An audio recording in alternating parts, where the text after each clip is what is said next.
आज दोस्तों दो बड़े प्रॉब्लम हैं। आज हिंदुस्तान की अगर मैं बात करूं तो दो बड़े प्रॉब्लम हमारे हिंदुस्तान में हम दिखाई दे रहे हैं आज के तारीख में। सबसे पहला प्रॉब्लम है रोजगार की कमी। आज अगर किसी क्षेत्र में 100 जगह मिलते हैं, 100 जगह की एड आती है, तो इस 100 जगह में से लगभग लाखों लोग एप्लीकेशन आवेदन पत्र भरते हैं। इसका मतलब है हमारे देश में सबसे बड़ा प्रॉब्लम आज के तारीख में क्या है? तो रोजगार की कमी है। और दूसरा प्रॉब्लम जो मेरी नजर से अगर आप देखोगे तो हेल्थ के बारे में इस देश में आज भी बहुत सारा अज्ञान है। और ये दो जो प्रॉब्लम है, एक रोजगार निर्मित का प्रॉब्लम और दूसरा हेल्थ रिलेटेड अवेयरनेस, इन दोनों सवालों का, इन दोनों प्रॉब्लम का सॉल्यूशन अगर आज किसके पास है, तो पूरे हिंदुस्तान में अगर देखा जाए तो हमारी मैनेजमेंट के पास, हमारी कंपनी के पास उसका सॉल्यूशन है।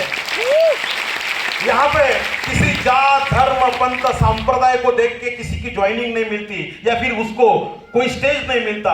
वो कहां से आया है, किस तरह से काम करता है, कोई मतलब नहीं। उसके पास सिर्फ ड्रीम होना चाहिए और ड्रीम देख के अपन उसको इस बिजनेस में लेके आते हैं और वो बंदा अपने सपने पूरे कर सकता है।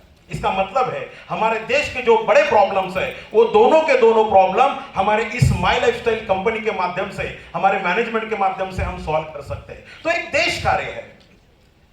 दूसरी बात, ये इतना लीगलाइजेशन का बिजनेस है माय डियर फ्रेंड। लोग इसको चैन बोलते, क्यों बोलते मुझे पता नहीं, लेकिन अगर 500 रुपए का भी चेक आता है, 500 का भी चेक आता है, तो उसमें का 5% टीडीएस कट होकर हमारे अकाउंट में बाकी का पेमेंट जमा होता है।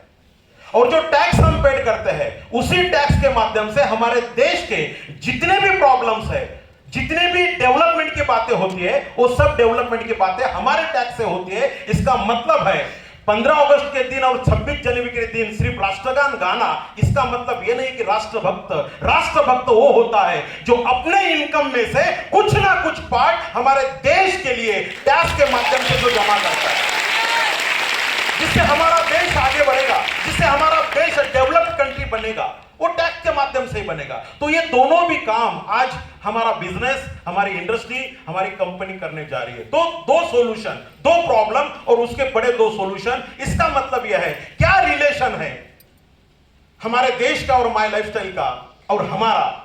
मैं तो ये बोलता हूं दोस्तों, हमें 3 माएं हैं। एक मां जिसने हमें जन्म दिया, दूसरी मां हमारी भारत माता और तीसरी मां हमारी माई लाइफस्टाइल। और ये तीनों माता की सेवा करने का सौभाग्य हम सबको मिला है। तो सबसे पहले मैं आप सभी का कांग्रेचुलेशन करता हूं कि आप माई लाइफस्टाइल जैसे बिग बैनर पे काम कर रहे हैं एज अ डिस्ट्रीब्यूटर और डायमंड बनने पे आप तैयार होने जा रहे हैं। जब इस बिजनेस को मैंने शुरू किया माय डियर फ्रेंड, तो मेरा भी यही मकसद था कि मेरे बिजनेस से, मेरे काम से मेरे देश के लिए क्या मदद हो सकता है। और जब मुझे पता चला कि इससे मेरे देश का भी भला होगा, मेरे समाज का भी भला होगा, मेरा गांव का भी भला होगा और बहुत सारे लोगों को मैं रोजगार भी दे सकता हूं, तो फिर मैंने इस बिजनेस को शुरू किया है। क्यों डरते हैं इस बिजनेस को? आज की तारीख में अगर देखा जाए दोस्तों, तो ये जो पीपीएसएस है, ये पीपीएसएस पर्सनल पावरफुल सक्सेस स्टोरी आपको क्यों बताने का आज प्रयास हम लोग कर रहे हैं। पीपीएसएस का पर्पस क्या है? पीपीएसएस का पर्पस है, कोई बंदा है जिसने इस बिजनेस को शुरू किया कुछ साल पहले और वो बंदा आज एक सक्सेस जर्नी जी रहा है, एक सक्सेसफुल लाइफ जी रहा है। लेकिन वो कैसे सक्सेस बना, उसने कौन कौन से चैलेंज को स्वीकारा, ऐसे कौन से चैलेंज उसके लाइफ में आए, उसके बारे में डिस्ट्रीब्यूटर को पता होना बहुत जरूरी है। नहीं तो लोगों को ऐसा लगता है कि कोई भी आएगा और इस बिजनेस में डायमंड बनेगा, कोई भी आएगा इस बिजनेस में 2 लाख 10 तक जाएगा। ऐसा नहीं होता। ये कोई जादू की ऐसी कहानी नहीं माय डियर फ्रेंड कि कोणी पण घेतला आणि लगेच तो डायमंड बनला, ऐसा नहीं होता। ये नहीं होता। बहुत सारा संघर्ष के बाद ये मिलता है, लेकिन जितने संघर्ष है उससे ज्यादा आनंद भी बहुत ज्यादा आता है।